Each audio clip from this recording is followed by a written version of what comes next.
Today, my topic is going to be on urinary tract infection. I initially wanted to do it on Parkinson's, but I want to sit with a neurologist to get some more details on that before I bring that topic to you. So today we'll talk about urinary tract infection.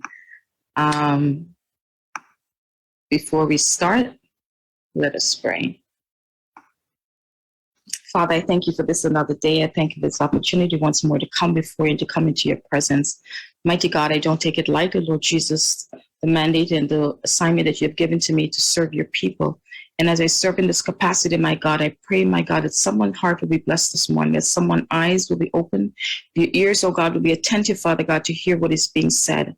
Father God, I ask, Lord God, that you come against every spirit of fear and intimidation, oh God, with all the sickness and the diseases that are coming up amongst your people. But I pray, Father God, that they'll understand and they'll trust and know that, God, that you will never leave us and that you'll never forsake us, oh God, and that you've provided the help and the amount of care that can be provided to them, Father. So help us, oh God, to use wisdom, to use knowledge, oh God, to have understanding, and to know, oh God, that your coming is sure. Father God, we'll be careful to give you the glory, the honor, and praise in everything that we do and in everything that we say. In Jesus' name, amen and amen. So this morning, urinary tract infection. What is it? So the urinary tract infection is a very common type of infection in your urinary system. It can involve any part of your urinary system, which includes your urethra, the ureters, the bladder, and the kidneys. I didn't want to show pictures because it might be a little bit graphic if children are watching and parents may need to explain a lot of things that we see. What are the causes of urinary tract infection? It's usually caused by a bacteria that's entering the urinary tract and begin to multiply. This bacteria enters through the tube that carries urine out of the body. Although the urinary system is designed to keep out such microscopic invaders, these defenses sometimes fail. When that happens, bacteria may take hold and grow into a full-blown infection in the urinary tract. What are some of the signs? Pain in your flank. So your flank, your lower back area or pelvic area, pressure in your lower pelvis, frequent need to urinate, especially if you're not drinking enough fluid and you just feel the need to be urinating. You can have burning or pain during your urination, abnormal color of your urine, or even a strong foul smelling odor, fatigue, fevers, vomiting, and a lot in the elderly, you see mental changes or confusion when they have a urinary tract infection. Some people may think that they have dementia or it's Alzheimer's coming on, and it's really an infection that's going on in their body that needs to be treated. What are the risk factors of that? So the urinary tract infections are most common in women, and many women experience more than one infection during their lifetimes. Some of the risk factors are the anatomy. The woman has a shorter urethra than a man does, which shortens the distance that the bacteria may travel to reach the bladder. Sexual activity, certain types of birth control, and menopause.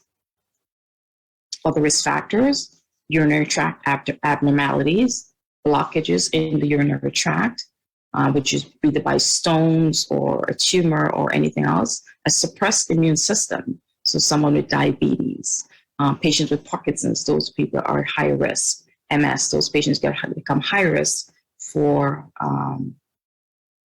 urinary tract infections, Lou Gehrig's disease, those kind of diseases.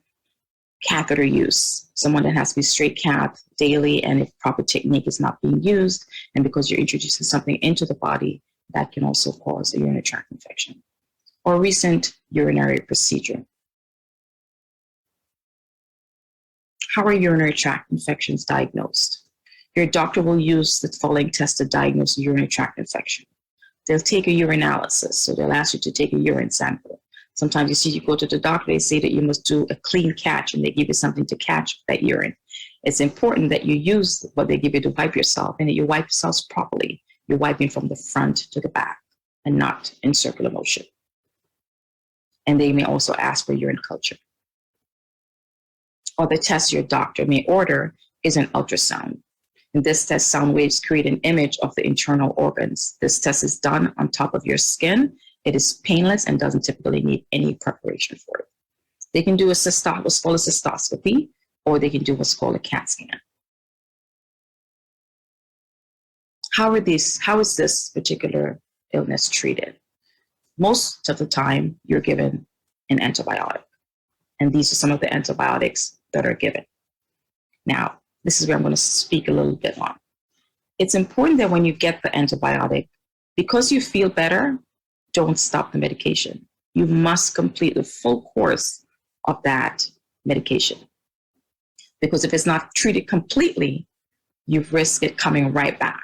And then you have to start all over again. So it's important that you complete the entire course of the antibiotic. A lot of us, when we get medication to treat things, because we feel better, the burning may stop, your urinating, there's no more odor, or even when you have a cold, right? The doctor gives you an antibiotic for it and you feel better. So, I stopped taking it. Don't do that. You want to take the full course. There's a reason why you're given it for those amount of days. Sometimes it takes that much of time to take the bacteria completely out of your system. What are some of the complications of a urinary tract infection? If it isn't treated, or if you stop the medication early, this type of infection can lead to more serious infection, like a kidney infection. In some very complicated cases where the UTI is resistant to antibiotics or the infection has moved to your kidneys, you may need to be treated in the hospital. That's when they may have to give you IV antibiotic, and you may have to stay a couple of days, and then you'll be sent home on oral antibiotic.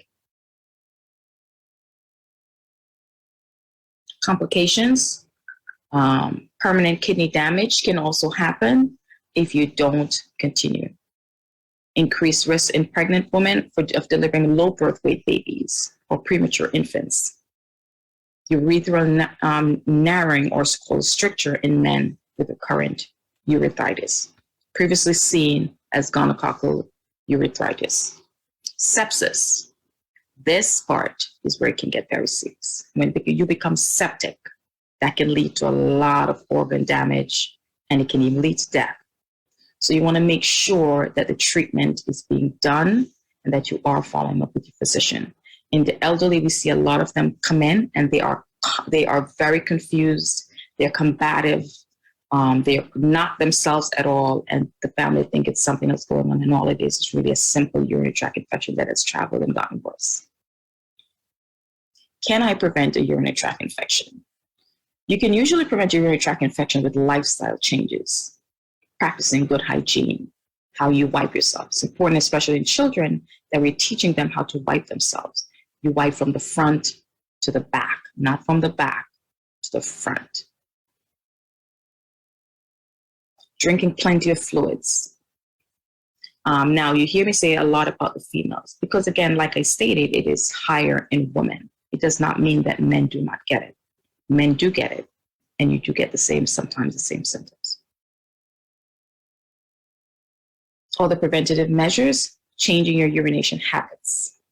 A lot of people like to hold their urine and think it's a good thing that they can hold their urine for a long time. It's not good. You want to empty out as quickly as possible. Changing birth control. A lot of women that use the IUDs, you are at high risk for that. Changing your clothing. A lot of people like to wear tight clothing. Well, you get wear those tight clothing and you become diaphoretic or sweaty, and then the bacteria can start growing. So you want to be mindful of that.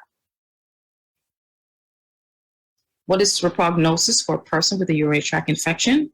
Urinary tract infection typically responds well to the treatment that is given. A UTI can be uncomfortable before you start treatment, but once your healthcare provider identifies the type of bacteria and prescribes the right antibiotic medication, your symptoms should improve quickly. It's important to keep taking your medication for the entire amount of time your healthcare provider prescribes it. If you have frequent UTIs or if your symptoms aren't improving, your provider may test to see if it's an antibiotic-resistant infection, because not every antibiotic works for everyone the same way. So they need to change the antibiotic if that infection is not getting better. Some people, especially in the West Indies, we like to do our own home remedies. Again, it's important, even though you may feel that those work, it's important that you seek help from a healthcare provider and get the prescribed medication for that. When should you call the healthcare provider? If you have the symptoms, again, of the urinary tract infection, if you have been diagnosed with a UTI and your symptoms are getting worse, you may need a different type of treatment, as I just stated. You want to watch out for symptoms, particularly if you start having fever, back pains, and vomiting. If you have any of these symptoms or any of the symptoms continue after treatment, again, please call your healthcare provider or seek medical help. Go to the emergency room if that's what you have to do. But however, its treatment is very effective and can quickly relieve your symptoms. I want to give special acknowledgement to Mayo Clinic, Cleveland Clinic, as well as the nichd.nih.gov websites. You can also go to that website to see more information if you need to get that for yourselves. If there's anything that I did not cover in this summary, I ask that you join us in the Zoom room. I'll be happy to answer your questions for you. I could not go into great details as you know, time is of the essence. I want to be respectful. So thank you so much for your time. Enjoy the rest of the service and have a blessed day. God bless.